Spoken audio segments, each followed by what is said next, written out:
Welcome. My name is Laura Garrison Brooke, and I am the CEO of the Positive Education Consortium, and I am so glad that you're here. So, for this conversation, which is focused on Carl Rogers' Motivation, we're going to be leaning into some amazing storytelling. But first, I'd like to reflect back on the last conversation we had, which was focused on the openness. And that was hosted by friend and fellow board member Kimberly Breen. And she welcomed colleagues from Fruitvale's school district, where they talked about how they leverage positive education to support their positive behavioral integration and supports their PBIS efforts. And they leaned specifically into how they utilize character strengths to shift their school culture. And if you'd like to listen to that conversation, it was a really rich one, and I would love for you to check that out. So pivoting, we're going to shift to passing the baton to Roy Leighton, who is going to be talking about intergenerational storytelling and how that can affect motivation. So it's my pleasure to pass the baton to Roy. Thank you very much. And we take that baton. We're very happy to receive that baton from Kim and her extraordinary colleagues. And we will continue the same vein. Everything that we do is based on research and proof. We need to accept the fact that maybe when I started doing this work some 30 years ago, because I'm very old, we were really beginning to show the impact of this. Now there is so much evidence. There is so much evidence for why positive education is not only a nice to have, it's a need to have. So I'm going to start this storytelling experience, the power of intergenerational storytelling, strangely, with a story. So this is a story based on historical fact. And in the 13th century, north of the Yellow River in China, Genghis Khan brought his Mongol horde to invade China for the first time. There were 7,500 men, and they were extraordinary horsemen. But they encountered a powerful military might of China who had 15,000 men, incredible skills on the battlefield, and they had also the most powerful archers. And they blocked themselves in this large oblong, and there's no way that Genghis Khan and his soldiers could make any advance. In fact, what the Chinese army were doing were just picking them off. So that evening in his tent, he spoke to his 10 generals, and they discussed throughout the night what they should do. Should they stay? Should they go? And when the sun came up, he asked them to put it to the vote. And 6 of them said they need to retire with honor. They need to leave, regroup, come back in a year or so's time and do it differently. But 4 of them said we should just charge the archers. We should get our horse and our riders in between them and break up their blockage. And because Genghis Khan was a leader who understood the importance of the seen and the unseen, who understood the idea of myths and legends and the power of intuition, and also the fact that 4 is a much more powerful number than 6 in China. So they chose the 4, and history shows that they broke through the Chinese hordes and they won the gap. Now, during the course of this conversation, you're going to hear the number 4 several times. And I would like you to keep your ears out for that, open for that. But we're going to start with, and we've got the wonderful students, the pupils from St. Margaret's Primary School in Oldham, who've done pre-recorded some of the videos for us. And they're one of the schools that we've been working with on the Become model. I've been working with them for many years. And their whole ethos is based on global citizenship and the power of positive psychology. So let's see what the first student, who is going to tell us why it's important not only to have values, but to live them. I would say that it's important to make the values part of everyday school life, not just something written on the wall, showing bravery, energy, creativity, openness, motivation, and empowerment. In our actions, helps everyone feel included and respected. When relationships come first, people work together better and can achieve their best. It also helps pupils feel more confident to share their ideas, ask for help when they need it, and support others around them. That's what makes a strong school community. So the four things in terms of the stories and why stories are so important. Just a little bit of the theory. In his excellent book, Teaching us Storytelling, Kieran Egan says there are four stages of stories we should tell our children. Early childhood, which is mythic, so tell stories that are magical. Middle childhood, which is romantic, so tell stories that are legends. Adolescence tell philosophic, so tell stories that are rational, pluralistic, and introduce ideas and people and places that they're outside their experience. And also adult, which is ironic, and trans-rational. So what we've created here, and again, Nora, she's the intern and she has been absolutely brilliant. And this is our Pos Ed library. We're beginning today. And so we're going to put the link into the chat. And at some point, maybe today or even later, pop in just one story or a book that you think fits in with those. So I kicked it off with the Little Red Riding Hood, The Sword in the Stone, Sophie's World, and The Shadow of the Wind, which is a brilliant book.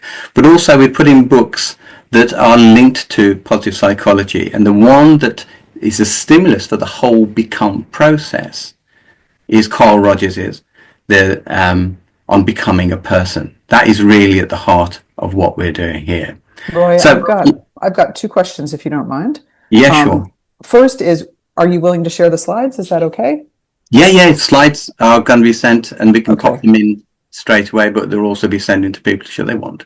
Perfect. And the second question, Roy, is what grade level was the lovely student we had a chance to see and read her words? She would be 11 years old, 10 years old. Wonderful. Yeah. Thank you, Roy. Okay. So the question that Marge and I are going to explore in terms of the stories is time. So if you'd like to go to the next slide to see what the students say. This is, why do we begin so many stories with once upon a time? I think that stories begin with once upon a time because those words instantly tell us that we're about to hear something special. They help us leave the real world behind and step into a story full of surprises. As soon as we hear them, our imagination starts to wake up. We begin to picture different places, characters and adventures into our minds. It makes us excited to find out where the story will take us. Time shapes us. One of the influences of Challenge Days, time shapes us. So Marge, we've been talking about time a lot in our conversations, but we were talking about how the past shouldn't limit our present or future. And you were going to talk a little bit more about how stories come from experience. Like, once upon a time you went to Harvard, for example. Well, the tagline on that is, once upon a time I went to Harvard with no undergraduate degree. Okay. And in the past, that was pretty much unheard of. So it was a barrier not to have an undergraduate degree. And the thing about barriers is that it's an opportunity to put a window into a situation. You can't go through it, but you certainly can go around it and over it and under it. In thinking about stories, the question of acceptance or flexibility are very important to the stories, and certainly to my story. Certainly going into a graduate level program at Harvard University, big deal, was scary. I wasn't scared getting in. I went through another window. This one didn't work, that one did. But when I first had to write a paper, I was terrified.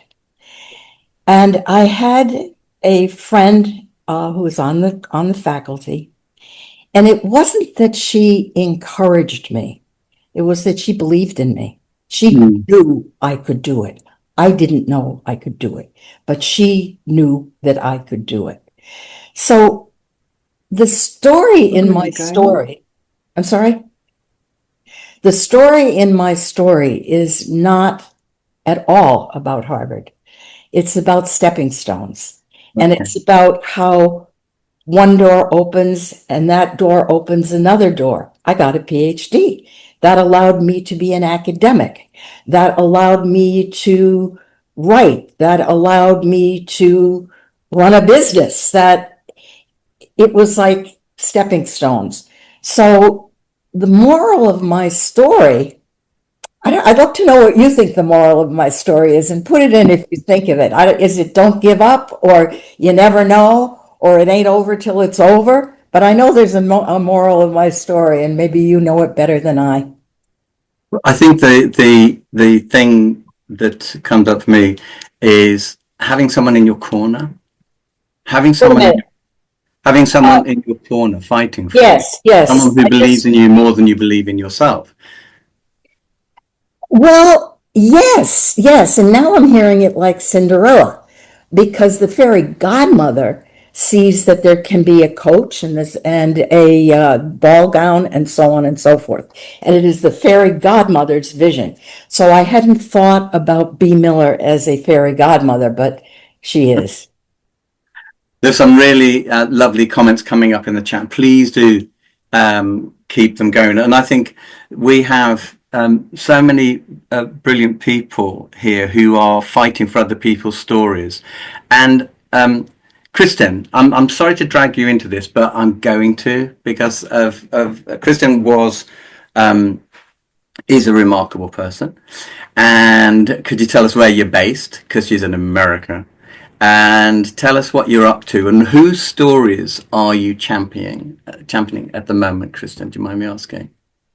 Oh, thank you so much, Roy. Apologies, because I'm kind of on the road right now. So I was just diving in for this. So there's probably a lot of background noise, and I'm sitting here in a baseball cap. But I'm in New York right now, but I generally live overseas. I know Roy from my PhD work at Cambridge. And so while I was at Cambridge, I started a profit, and we focus on survivors of violence, and actually right now using narrative form. So we use narrative as at once an intervention, so working with folks around mental health intervention, compassion, self-compassion, that kind of thing, and at the same time we're generating data together that we then use in various forms of policy making. So there's always a call for bringing voices to the table, particularly in policy contexts, depending on what we're talking about. We work mainly in crisis zones, and we're doing it. We've been doing it for close to 20 years. So continuously championing and uplifting people's voices, lived experiences, and more than that, really focusing on other folks as the leaders in sharing their own stories and the ways in which we can do that. So I'm actually here in New York, and I'll just finish with this. We just got a small fund from New York City Pride Gives Back, and we're using the work that we do in Ukraine, which is where we've built an information sharing system based on people's narratives and stories and the work that they need. They're actually running the information that they need. We're bringing it to New York City, and we're building it right now with the trans community here that is in facing a double precarity. So they've had to escape authoritarian regimes, and now they are here, and many of them are being picked up by ICE and facing really very dire consequences. So thank you, Roy. Thank you for all you all do. This is incredible. I couldn't not get you to come in and have a quick chat, because you are doing, in terms of championing people's stories and not allowing other people to stop people being the best version of themselves. Because in terms of the storytelling, the starting point is, what's your story? What's your story? Do you have a story to tell? Is there anyone in the group that would like to add to this, the start, before we move on to our next bit, the importance of Laura? Yeah. Yeah, Roy, and thanks for for asking that question. One of the things that inspired me, we touched briefly on the fact that this call, we are the Positive Education Consortium. And the creation of this group was, we joke that Marty Seligman, the founder of positive psychology, was our muse. And when we talked about, as individual practitioners, positive education practitioners, we were saying, this is hard work. This is, it's hard to build momentum. Marty's encouragement was, get the voices of the students who are benefiting from positive education, elevate those voices, elevate their stories. So I love that you all are leaning into the power of story, because that was literally the genesis of the entire creation of the Positive Education Consortium. So it feels very full circle in that regard. We love a circle. We love a circle. Because of time, I want to get to the next part of our conversation is, Nora, let me just have a look at what the students have to say about how have the become skills. This is to your point, Laura. We asked children, how has the become skills of positive psychology helped you overcome obstacles inside and outside school? But we started off with, why do so many stories have similar characters? And this is what this young woman said. These characters keep appearing because the hero part of us wants to be brave and do the right thing. The villain is just the person who gets in the way. The helpful teacher is just the person who helps us understand what to do. These characters are like mirrors. When we recognize them in a story, we recognize something from our own lives. That's what makes a story feel true when it's completely made up. The key points of storytelling is introducing children, particularly as they move to this next level, into relationships. Being with people who don't see the world like them, and again, having Kristen on the call is particularly insightful. How do you work with people who don't see the world like you, feel like you, have your cultural one? What Marge and I, in terms of our next part of our conversation, is the idea of, why do we have the same? Why do we introduce children in stories to these very, very different characters? How will this help us being in the world by introducing to different characters? And Marge, we were talking yesterday about not just by storytelling, but story listening. And you have written this with your grandchildren, is that right, Marge? That's right, who are about the same age in the picture you see of them as the young people that you've shown us, which is very nice. Okay, so my field for, I guess, the last 30 years is called Appreciative Inquiry, and it is it fits into the positive psychology circle. And I see that a couple of my Appreciative Inquiry friends are on the call, and I appreciate your being here to talk about a theory that is in action in kindergarten. Everybody is nice to one another. You take a nap. The teacher says, wow, that was good. And everybody is your friend. And you get cookies or graham crackers. Don't get better than that. I began to feel that how do we take it from kindergarten? And I don't know about you, but as we moved into the first and second grade, it wasn't so much fun. And by the time we got a little further, it was fairly threatening every once in a while. Yeah. So at that point, I decided I wanted a book for children on appreciative inquiry to take it from early readers into the future. And as Roy was saying, number one is, if you want to have a book for children, don't you involve children? I've been going to a lot of conferences which were aimed at educators and would have a children's chorus or the children's group that would report to the grown-ups. And this was not, this was separate and not equal, actually. So with my grandchildren, we started to write a book. Now, Stan in the book is my grandson, Max, because he would say, no, no, nobody would say that, we say this. And Stan's best friend was his twin sister, Sarah, my two grandchildren. Um, in the book, I now recognize I become Nona.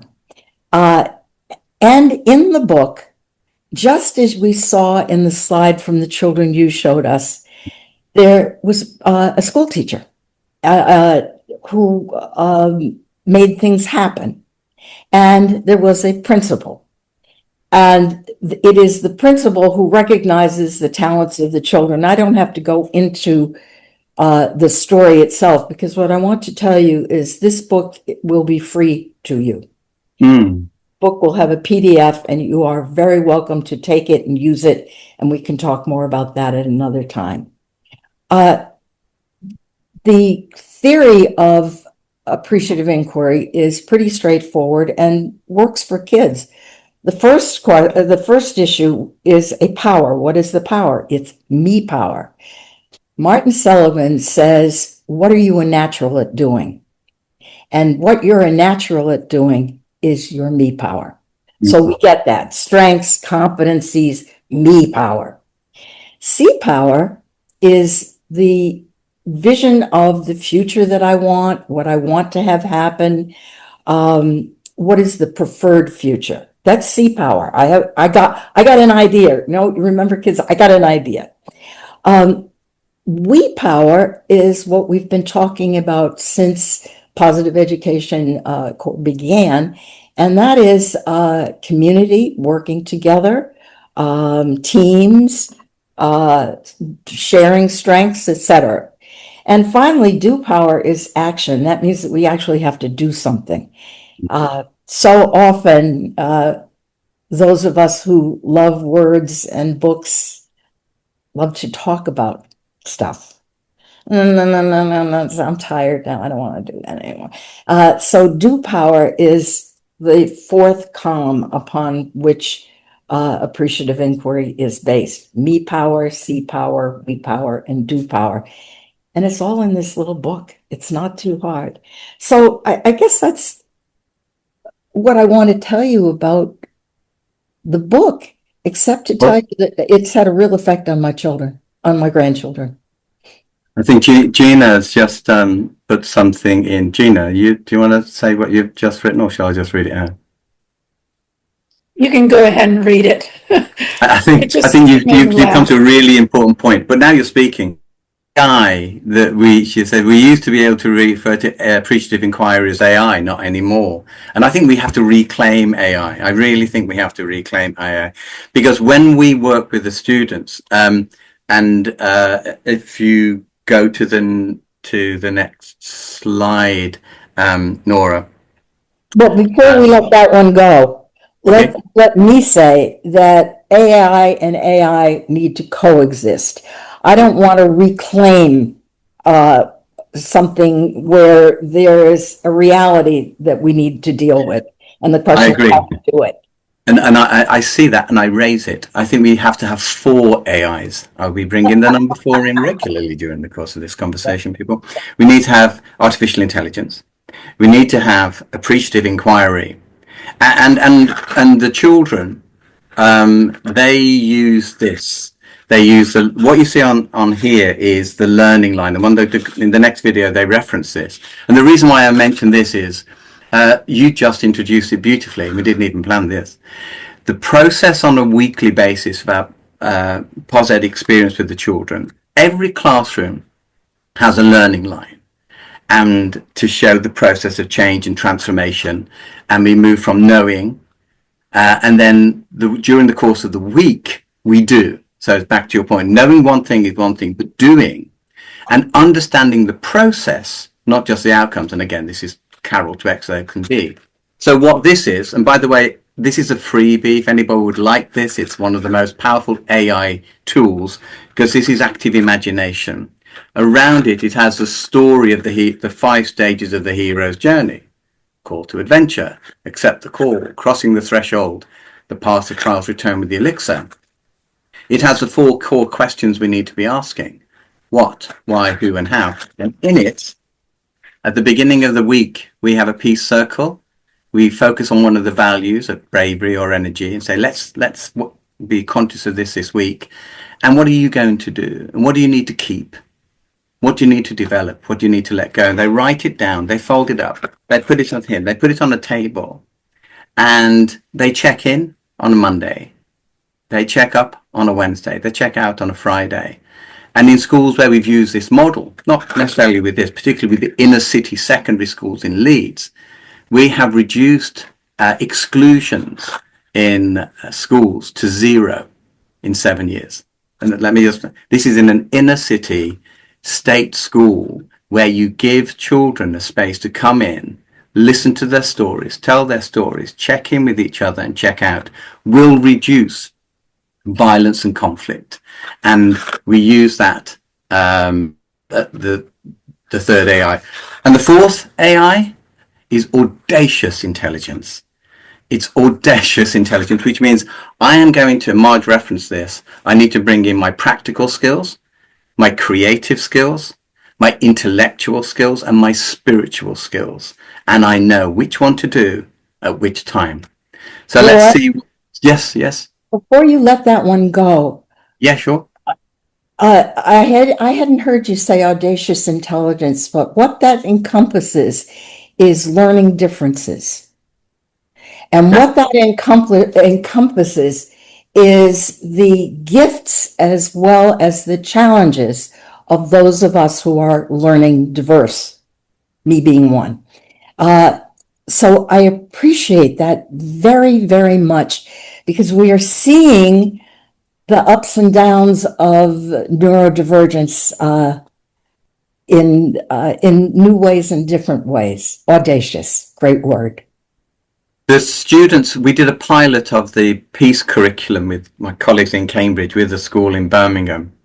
And it's a very large inner city school in Birmingham. And a whole section of it is dedicated for children with additional educational needs. And we insisted that they had to be part of the process. I won't go through the process now but basically we recruit peace ambassadors within the staff and within the pupils, and the children from the additional educational needs were outstanding in terms of shaping a peace movement that was now impacting Birmingham, but also now impacting the peace education culture in Kazakhstan. But that is another story. Roy, don't let that one go either, because it's also about additional educational experiences, opportunities, and strengths. Okay, I'm going to write that down, Marge, and we're going to refer to that. I know, peer-to-peer learning. And Roy, if I could go back, because one of the things I want to make sure that we really connect the dots, because you use the language exclusions, which I think in the States, that's an out-of-school suspension. Is that what you were referring to? Yeah. So, so again, I'd like to underscore that, just, in case that link wasn't clearly made, that at this school in Leeds, they went to 0 out-of-school suspensions, in a school that had previously. Do you have any data from what OSS days were before? Yeah, we do. What I'll do, I'll put a link to the school, because it's now part of the Leeds Learning Alliance. In fact, we have someone on the call who is from Leeds. Now, it's not from the school, but he is involved. In fact, I'll let him introduce himself in a second. He is involved in a community project to involve the school. And actually, Rosina is also on the call, and they're now doing this project together, we hope, over the coming months, where children who are excluded and children with additional educational needs on a Friday afternoon will go into a public park to build something for the community and use the skills. In fact, let's just come out of the slides for a second, please, Nora. And can we just invite Rosina and Stuart just to chip in for a second? Rosina, could you tell us a bit more about the Da Vinci Life Schools? And Stuart can chip in about the project there. Okay. Well, my brain keeps thinking about from what the storytelling and because I spent all day writing a whole storytelling project.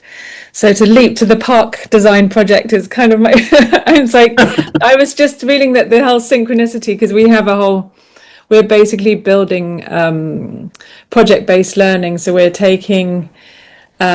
mapped the UK national curriculum and we have been embedding it into real world projects. So, which is now being piloted in lots of schools globally. And so, yeah, it's really exciting. And we've got a skills-based assessment framework that we've also built. So we are looking at how education could be more inclusive and a bit more sustainable and ethical. We're currently fighting against the idea that you can fail. I mean, it's designed in the UK to fail a third of students, particularly at 16. We have a GCSE exam at 16, which is designed to fail a third. They move the grade boundaries to always fail a third of students. So if our major rite of passage through into adulthood is designed to fail a third, I think is unethical.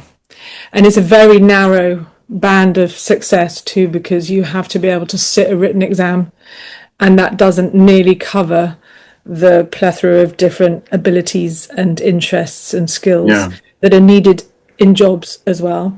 So the project, one of our pathways talking about storytelling is a multiverse games pathway, and one of the projects I've been writing today is how to use role play games. It links to Zach, my co-founder's work. We use role play games and storytelling, and what is amazing is the students get to design characters and they build worlds and build stories and they lead each other in a game.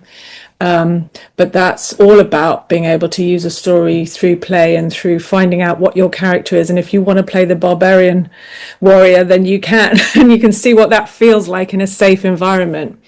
So we go deep dive into creative writing and storytelling in a game setting. And the project that we're looking to do with Stuart is more in our enterprise pathway, which is a design pathway. So we do lots of things like product design and interior design and mechanics and robotics and all sorts of things like that. And the one we were looking at with Stuart and Roy is to design a sculpture or a monument within a park, in a city park, and using geometry and looking at the history of mathematics and spirituality and that connection between those origins of science, and looking at astrology and the Platonic solids and sacred geometry and all of those things, and how those are the origins of mathematics and how that has developed. So using pattern and geometry to build a sculpture that is meaningful within a park. So I think that for me, I'd love Stuart to jump in. The idea that storytelling and art is some kind a lesser in our education system is so wrong, and it's about returning to that. So Stuart, thank you so much for joining the call from your van somewhere in a location in the UK. Yes. Oh, hello. Hi. Thanks, everybody. Yes, I am in my camper van next to a very posh public park space, not in inner city Leeds. But the project, I'm going to try and spool back, but not too far. So I started working in a community support centre, trained therapist, 2 years ago, and my job was to put together a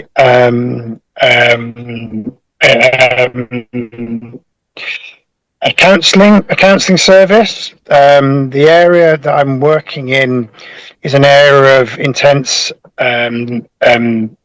poverty. And where I was thinking, where this kind of very neatly fits in with the idea of storytelling, I think generally the people that we work with, the people that we serve, the people that we're trying to bring justice to are generally people that don't believe that they belong to the main story. They believe that there's a story going on outside of their worlds that they just don't have part in. So the work that we're trying to do, given that everything we do is free, is trying to find a way of giving life again and reimagining what is a public park space that's been largely abandoned by the local council. So it's an ideal platform for us to work out how we can creatively use the environmental skills and the environment and climate to create worth for people, how people can find worth. Because if they can find worth, then they feel like that they are a character that can play a part in a story, that their story, their own story, has a value. So that's in a nutshell. We're working with local secondary schools and junior schools, and meeting Roy again. We were childhood friends. The absolutely the synchronicity in the paths that we've been following has been quite extraordinary over the years. And what really chimes with me is the idea. The fact is, what are values if you don't use them? So what we're doing with the school children is we are trying to find roots into them feeling pride in their community through teamwork, and then as a member of that team, where are the leaders?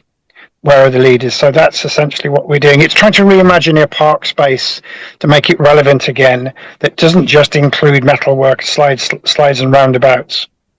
That's what we're up to. Sure. What is mind-blowing is the stand book, The Do Power Becomes Building a Park. That's what the children look, I love it when when a bit of synchronicity occurs. That's how we roll. Stuart, thank you very much. Thank you very, very much. Okay. Thank you for letting me speak. No, thank you for turning up. Let's move on, just because we've got the last 20 minutes. So Nora, thank you very much for the slide. So let's the question that we ask the students is, how do the Become Values help you in your school? And this is the library that we help build for them. Become stands for bravery, energy, creativity, openness, motivation and empowerment. These are important because when we are struggling, the word motivation keeps us motivated and lets us achieve our goals. At St. Margaret's, we put 100% effort in everything. At St. Margaret's, we use these words in worship even when we are talking to our friends at lunch. These are important because when we are at the start of the learning line, we need bravery or energy maybe to help us go up the line when we want to achieve a goal. These words have taught me to keep motivated, try again when things are hard and to never give up. Excellent. I was speaking to the head teacher today. Do go to the next slide, please, Nora. I was going to the head teacher today, and he said it kind of looks as if they've been directed. He said they haven't. They wrote those things, and they are reading them out themselves. And they did that entirely, just highlighting there was no adult intervention in the construction of those videos. So as we're moving into the last part of this, in terms of the stories that we tell and the stories we remember. So we're going to play a little quiz, and the first quiz is Spot Marge.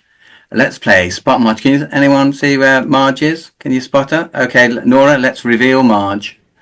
So Marge, this was taken in the 60s sometime. Is it Central Park? Oh no, that's Cambridge. Massachusetts. Cambridge. Okay. So you'd organised an arts event, and you'd brought this young artist, up and coming artist. Can anyone kind of guess? Thanks, Nora. Who the artist is? Can anyone see the artist? No. Yeah. Well done, Tracy. That was it's Yoko. Gina has it. Yeah. Yoko. And she brought her Amy's ahead of you there, Roy. Oh my gosh, they got it. Okay. And she brought her skinny Brit boyfriend down, and so that's John. And Marge, what was interesting about this photograph we talked about is that all the women are having a conversation with you and with Yoko, and the only person kind of having a bit of a bromance. He's the only other bloke in the photograph who's a bit in love with John Lennon. I'm just putting it out there.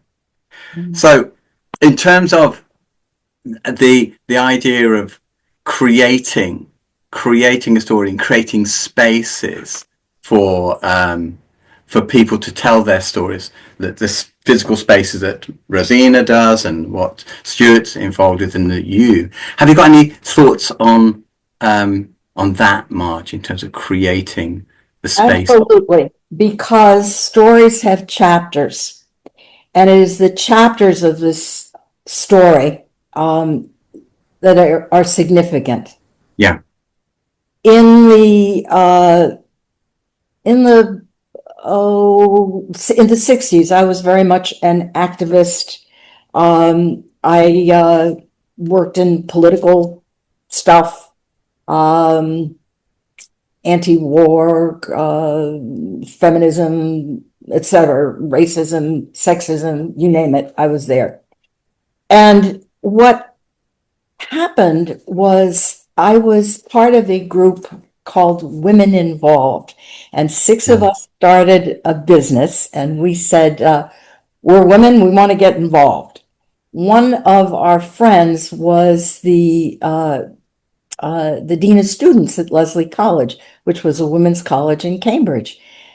And we noodled together and decided what we wanted to do was have an international feminist conference. And it was the first international feminist conference. Who knew? You know, it was amazing. We had about 300 people from all over the world. And as we were putting together our program, what I wanted to do is have someone who had a well-known name come. And I was able to get to Yoko Ono mostly because of past political conversations. And she agreed to come. And this was absolutely wonderful. And we were all delighted that she was coming. We're also delighted that she was from another country. And when I met her at the hotel where we had booked a room for her. And I walked in and there was John Lennon. He had not been invited. I was a little bit surprised. I believe that he came in large measure to support her because he did not talk. He had a camera the whole time and he was walking around taking pictures. It was a wonderful conference, except for the last day, which was horrible. I went to say goodbye. Oh, I forgot to tell you one part. During that time, I was the commentator every Friday for an NBC Boston affiliate talk show. And I did the women's stuff. In other words, we had 4 days for the men's, I guess, and 1 day for the women's, and that was my responsibility. And I wanted Yoko invited because I thought how wonderful that a headliner on the International Women's Conference, we could talk about what had happened. And the producer said, well, I don't want her. I want John. And I said, John won't come. And she said, well, the producer then said, we'll invite both of them. And I said, they're not going to come. And here's an aside on personal growth. Why didn't I say, if you want them? Being recorded, Marge, so what's your language? Oh, no, actually, I'm from Boston, excuse me. No, I wouldn't. I would have said, if you want him to come or them to come, why don't you invite them? But I didn't have the strength of conviction or character at that point in my life to say no. Learning to say no is a big deal in our stories. There are a lot of good stories that have a place of no. Stop and think of those stories.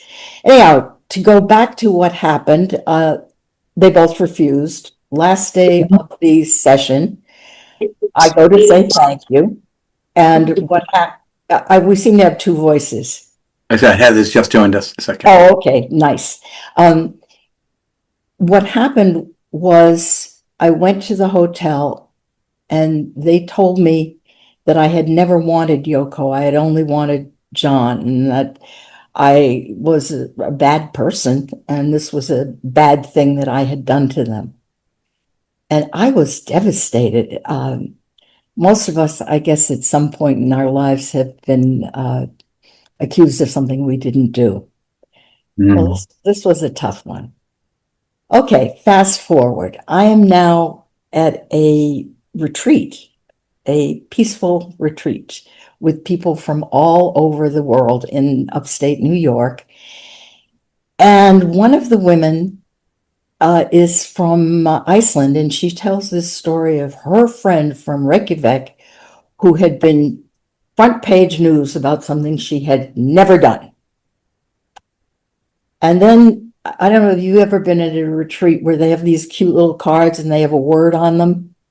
And the word on my card was imagine. So I walked up to this woman and I said, I wasn't going to say anything, but I feel the same story. And I got this card and I tell her the story. And she says to me, do you know where I'm going tonight, Marge? And I said, no. And she said, I'm going to the Dakota apartment building to spend the night with Yoko. And I said, tell her Marge said hi. So there are chapters in our story, and don't think you've reached the last chapter, because you just might not have. I find that personally very moving, and I know, without sharing too much, you've been an immense help to me over the past few years in terms of dealing with other people who tell your story, other people who think they know and they tell your story. It's getting very Hamilton at the moment, by the way, so I'm just recognizing that. Yeah. You've got to be in the room where it happens. How many titles can you come up with? But as we move into these last eight minutes, I think it would be good if we just finished off with some final thoughts from the students, because it is actually about what do we do with this? Where do we go with this? What do we do with this? And how can we move it? So I just wanted to thank the students. This is Mr. Whittle, Mr. Dan Whittle from the North, with some of the students that made the videos. And if you go to the next slide, Nora, before we finish, this is some advice from this remarkable young woman for schools wanting to use the principles and practices of positive psychology in how to become school. My advice for schools thinking to become a become school would be to focus on building strong relationships first. When pupils, teachers and families trust each other, it creates a happier environment where everyone feels safe and supported. The become values helps us guide us in how we treat others every day. I know you're a late arrival, Heather Davies, but if you we're doing a project at the moment. Do you want to just talk about the project we did a couple of weeks ago in Sharjah in terms of the stories we've been using there? We've been using Romeo and Juliet to explore the 4 quadrants, another 4 people, of the restorative justice. And Heather and I are involved in a project in the UAE at the moment. Yeah, so we just make sure you can hear me, yes? Yep. Yeah. Okay, great. Yeah, so we it was absolutely fantastic. Roy and I did a hybrid workshop exploring restorative justice and looking at the conflict archetypes through the characters of Romeo and Juliet. And we did that with 9 students from where I'm working, which is now the University of the Arts, Sharjah. So it's theater makers who are adults, again, anywhere between the ages of 24 and 35. So they're all training to be arts leaders in the region. So exploring conflict management and conflict archetypes with them, they found it incredibly rich in terms of the connection that they made with it. They instantly recognized themselves in those archetypes. And it's still being talked about, Roy, I just wanted to let you know, it's still being discussed. And they really want the slide decks.